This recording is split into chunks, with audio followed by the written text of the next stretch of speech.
Some of the most interesting racing games out there are the ones that stretch the definition of what they can be.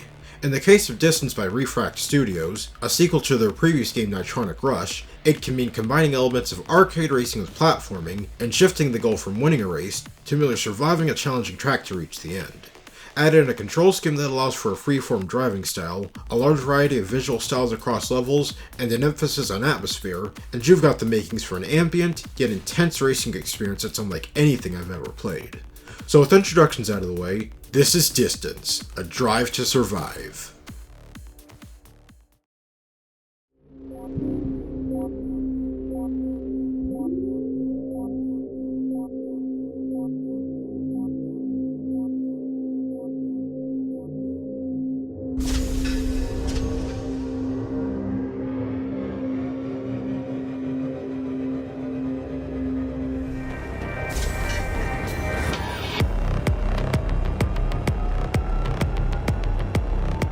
Distance is all about rushing through treacherous, winding roads full of obstacles, and making it all the way to the end in as close to one piece as possible. You're not racing on courses, but rather through individual levels akin to a fast-paced 3D platformer. Your car is quite fast and agile, and basic steering is usually enough to avoid anything on the road if you can see it coming in time. The brakes can come in handy to slow you down enough for a bit more time to react to oncoming obstacles, or tighten up on some sharper turns. I'd liken the focus on quick reaction-based platforming to the Boost-era 3D Sonic games as a point of comparison.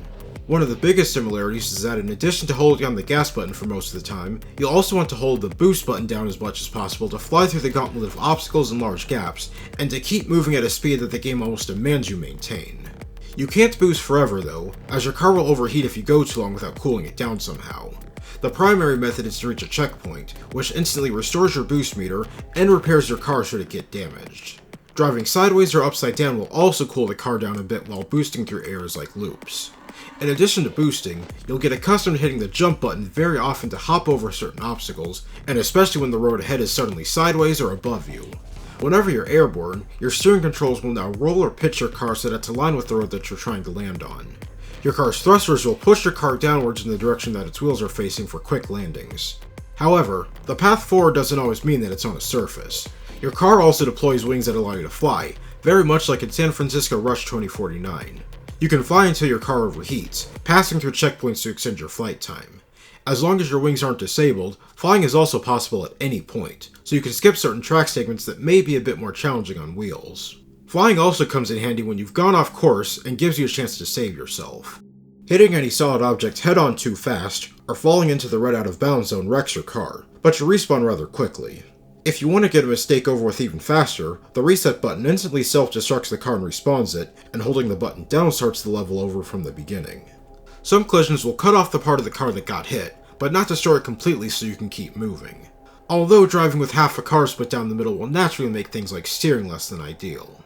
As you can imagine, with so much to watch out for, and controls that will take some time to wrap your head around, you're bound to hit something or fall off course at some point. But learning from your mistakes to get through the level at your own pace is the primary goal, and speed will naturally come as you get more accustomed to how your flying car works. Respawns often push you back not too far from the spot where you're having trouble, that way you can quickly try again and make it to the next checkpoint, and each one after that until you've made it to the end of the level. Or in other words, surviving the distance. Distance's tracks are probably best described as obstacle courses that twist, turn, and loop in every which direction, and range from leisurely sprints to white-knuckle gauntlets. The settings levels take place and have a lot more variety than a new player may expect.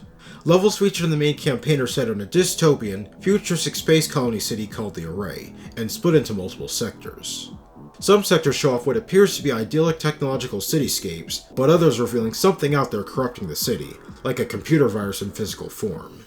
You'll be weaving around, through, or over hazards included but not limited to spawning roadblocks, giant neon-lit saw blades, projectiles landing on the road, and lots of lasers. Some road sections can be a lot to take in and react to the first time around, but thankfully, checkpoint placements help alleviate some frustrations that stem from trying to figure out what needs to be done in those complex spots. However, the campaign levels are only the beginning of the kinds of tracks Distance has to offer.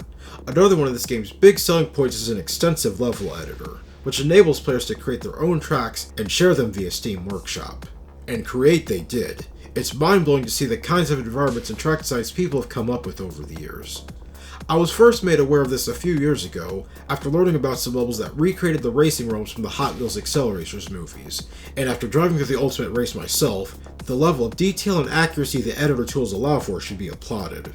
And if all the community source levels weren't enough for you, there's even more for you to come up with by yourself through the Trackmogrify feature. It's a random track generator that builds levels based on keywords you enter within a matter of seconds, kind of like an evolution of the X-Cup tracks from F-Zero X. It's always interesting to see how the Trackmogrified levels layouts interpret your keyword combinations, and you can revisit any recent levels that you enjoy. One way or another, the types of tracks you can drive on in Distance are only limited by players' imaginations. Distance features a handful of high-tech cars with turbo boosters and deployable wings, and built to handle the many challenges each level has to offer. The main Spectrum car is available from the start, with a few more to unlock through various criteria. While their designs vary, each car is a skin, and they all drive the exact same with only visual differences. You can also apply preset color schemes, or create one of your own for each car if you don't care for their defaults. There's something about the simple white of the Spectrum that I like a lot in this game. With how varied each level can be in regard to their color palettes, the white blends in well with all of them, but not so much that you lose track of it when the screen gets busy. Over time I came to prefer driving the sporty Archive, and love how its butterfly doors open up when flying. The Interceptor is taken straight from Nitronic Rush, a fun callback for those who've played it. There's also the skeleton-shaped Encryptor, and a shiny gold variant of the Spectrum called the Halcyon. I do wish there was some way to purchase the Catalyst car, but it was exclusive to Kickstarter backers years ago. While it's not officially supported, with a few downloads, you can mod in additional car skins to mix things up further, like driving the Mach 6 on the kinds of tracks this car was made for. If there's another quality Distance has in spades, aside from its gravity-defying gameplay, it's atmosphere in terms of its visual and audio design. The various environment designs this game is capable of can make things feel cool, serene, and even frightening. Whatever you're looking at also flies by thanks to this game's sense of speed, with frame rates that can hit over 60 and topped off with motion blur. Despite the designs of the road and background having plenty of colorful details, seeing the path forward is usually highlighted with roadblocks or signs that stand out from a far distance, though some of them may not read the most clear and catch you off guard. There was one feature about the cars that I haven't mentioned yet, and it has to do with this game's on-screen elements. Vital information like a car's boost meter and in-game timer are actually on the back of the car itself, rather than on the corners of the screen. Other info like trick details and remaining distance are displayed right next to the car, so your eyes remain focused on the center of the screen, and avoid obscuring anything you need to watch out for up ahead. The one touch I love the most about this game's visuals is when they're in sync with the incredible soundtrack. There are some levels where the glowing scenery and obstacles will flash to the beat of the music like you're playing Audio Surf. It ranges from high-energy techno beats to more quiet, ambient tones to help sell the ships and settings some levels feature, and keep you in the zone the entire way through. With such an exciting audible and visual experience, I can only imagine how much more immersive playing this game must feel with a VR headset. Viewing replays from the driver's seat perspective has me wanting to try it that way someday, especially if I can also use my racing wheel at the same time. When I first started playing Distance, I thought it was going to be a rather brief playthrough, only to discover there was way more to do in this game than I thought. The main attraction is the campaign mode, which takes you through various sectors of the array and making your way to destroy the virus-like being called the Archaic.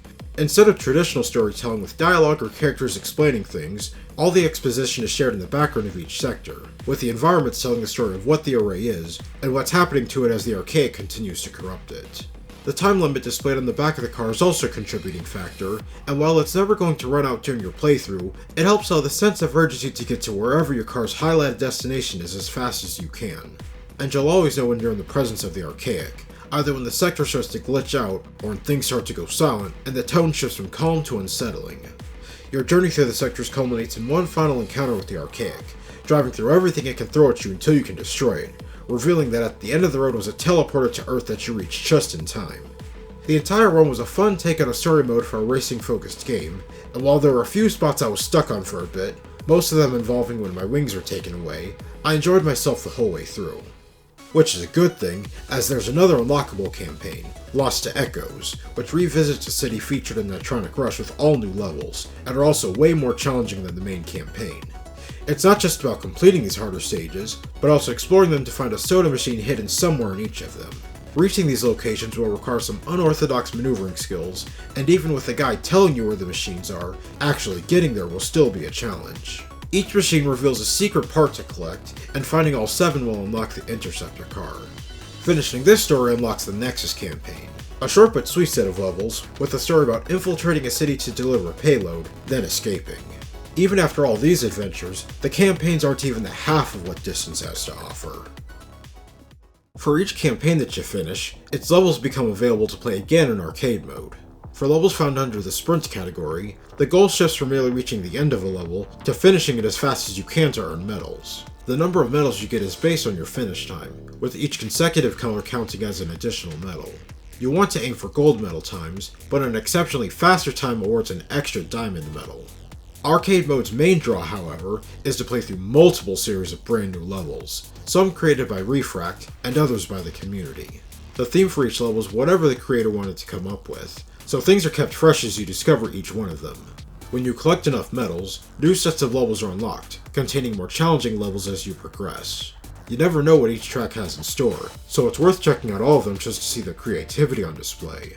Some are pure visual spectacles, others put certain driving mechanics to the test, and some even involve a bit of puzzle solving. For some inspiration to figure out a faster line, you can toggle on ghost replays of better times for any given level, and challenge yourself to keep improving. If playing levels with checkpoints is getting a bit too easy, there's the challenge category, which features shorter and super difficult tracks with no respawns at checkpoints, so any failed attempt means starting the level over from the beginning, until you can manage a complete run in one go. Arcade mode is also where you can create and play on trackmography tracks at your own leisure. If you've had your fill of reaching finish lines, the stunt mode is a fun diversion, very similar to the mode found in Rush 2049. The stunt arena maps have plenty of opportunities to pull off as many flips, twists, wall rides, and acrobatic flight tricks within the time limit for the highest score, and picking up score multipliers to earn even more points. Alongside a healthy amount of single-player content are some fun multiplayer options. On the split-screen side, all the arcade mode game types are supported for local 4-player matches. I think sprints and trackmography tracks are the most entertaining, as everyone's experiencing and learning a new track for the first time together. There's also the exclusive reverse tag minigame, where players look for an orb somewhere in the arena to be it, and then the other players chase them down to tag them and take the orb for themselves. Whoever's it starts a timer in their car that keeps going until they get tagged, and the first player to be it for 3 minutes in total wins. Online multiplayer pits you against other players on levels in real time, but your cars don't collide with each other to keep things fair. You can either quick join a currently open game, or choose to enter any available preset or player-made lobbies. I was fortunate enough to find a few players online a few days ago, and checked out some new workshop levels that I hadn't tried yet. Like any racing game online, and especially given the challenging nature of this game's tracks, it all comes down to knowledge checks and adaptability, so the most consistent player who wrecks and resets the least is going to win. There's even a few unlockable cheats that mess around with the game in fun ways, like an indestructible car with giant monster truck wheels, for those times when you feel like breaking the rules. With so many ways to experience Distance's perilous roads, your mileage may never run out. I've played a few racing games that let you do things like jumping to drive on walls and full-on flying before, but Distance takes things a lot further. Alongside its own brand of driving meets platforming on a gauntlet of atmospheric and challenging levels, it has a stellar combination of ambient visuals and sounds that I enjoy in games like Tetris Effect, not to mention its take on silent storytelling across its campaign modes, and even some extra minigames for a fun break on occasion.